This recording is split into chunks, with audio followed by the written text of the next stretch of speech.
Hey, welcome back. I'm Eric Kane. I thought today we'd talk about this show called From. You may or may not have heard about it. I don't think it's super popular show, although whenever I post about it, like on Facebook or anywhere else, people seem to be very enthusiastic. So I think it has a smaller but very enthusiastic fan base. You may not have heard of it because it airs on a streaming service called MGM Plus, which you also may not have heard of. Although I think that the first season was also available after the fact on Amazon Prime Video, maybe Paramount Plus. I've heard different things from different people. I actually bought the first season on Amazon Prime Video. The second season, I have screeners, and I've also just subscribed to MGM Plus for a little bit to see what that's all about. So, From, what is it? What is it about? This is a show which I'm going to call a Lost-like. Lost likes shows that are like Lost. We have Souls likes for video games that are like Dark Souls. Well, this is a Lost like, the Lost genre. It's so I would put other shows like Yellow Jackets in this bag, right? Lost likes. They have some mysterious, nebulous, otherworldly, paranormal aspect to them. There is some way that characters are trapped either in a survival situation or in Lost it was an island. In Yellow Jackets they're trapped after a plane crash in the middle of the wilderness. In From we have this mysterious town, and if you drive into this town, basically people from all over the place can be driving down this road. And sorry, this is some spoilers for the premise, so stop listening and just go watch it if you don't want spoilers. But basically you're driving, and there's a weird log in the road, and across from the log you see crows and like a dark sky, and it looks very ominous. And so you get back in your car and you turn around. Now, this is your first problem, because once this happens, no matter what you do, you're going to drive into this weird run-down town with all these broken-down cars. And if you drive past it and you keep driving, pretty soon you'll end up right back in that town, and there's no way to get out. Now, in this town, there's some weird, mysterious shit going on.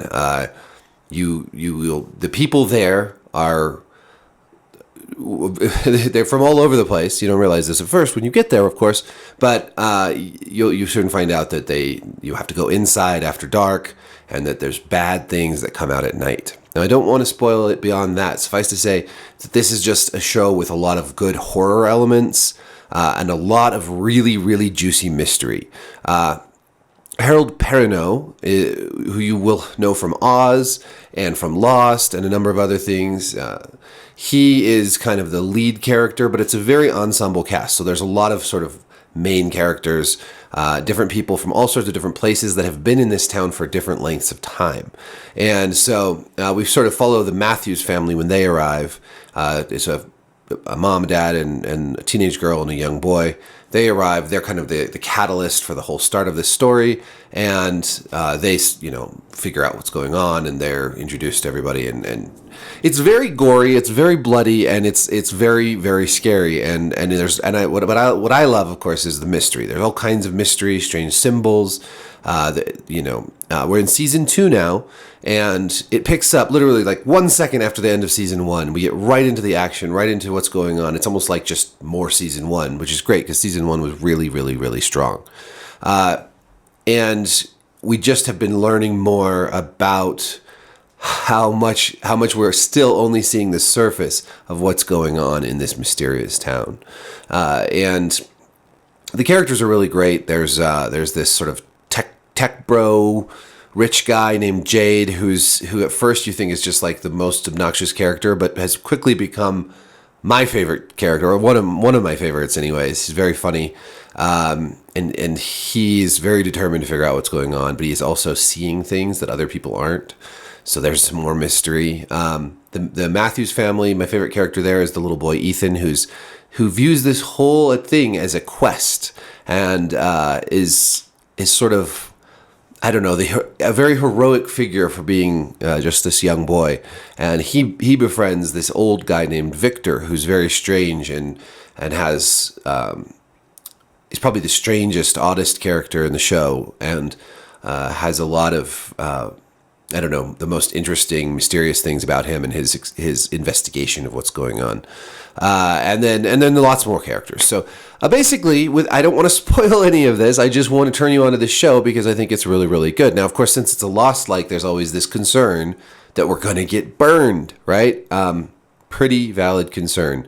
Right now, I'm also watching season 2 of Yellow Jackets, and I have talked about Yellow Jackets before on this channel, and I need to make some more videos about season 2. I think I've been so bummed out and disappointed by season 2 of Yellow Jackets that I just haven't had the energy or the willpower to talk about it, but I'm going to make another video about that show. So, but this one, so far, 2 episodes in, is just terrific. It's so exciting to pick back up without missing a beat, without any tonal shifts, without any weird crap in season 2. It's just like, it's almost like they just made both seasons at the same time and are releasing them separately. I mean, maybe they did. I don't know.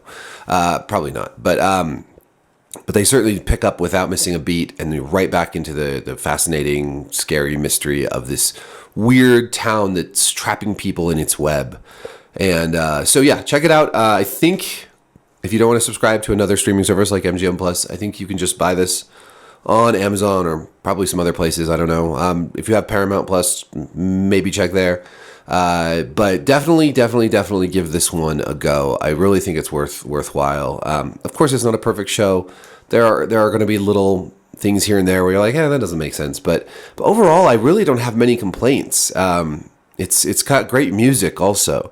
One thing that I've noticed in a lot of shows recently is great music. So this is no exception. But except for the fact that what's turning on these jukeboxes that play the music every morning and every night?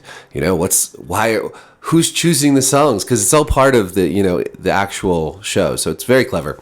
Do check it out, and I'm gonna just let me know if you've already watched this, or if you're watching it, let me know in the comments what you think. And be sure to like and subscribe and hit the notification bell. And thank you so much for watching.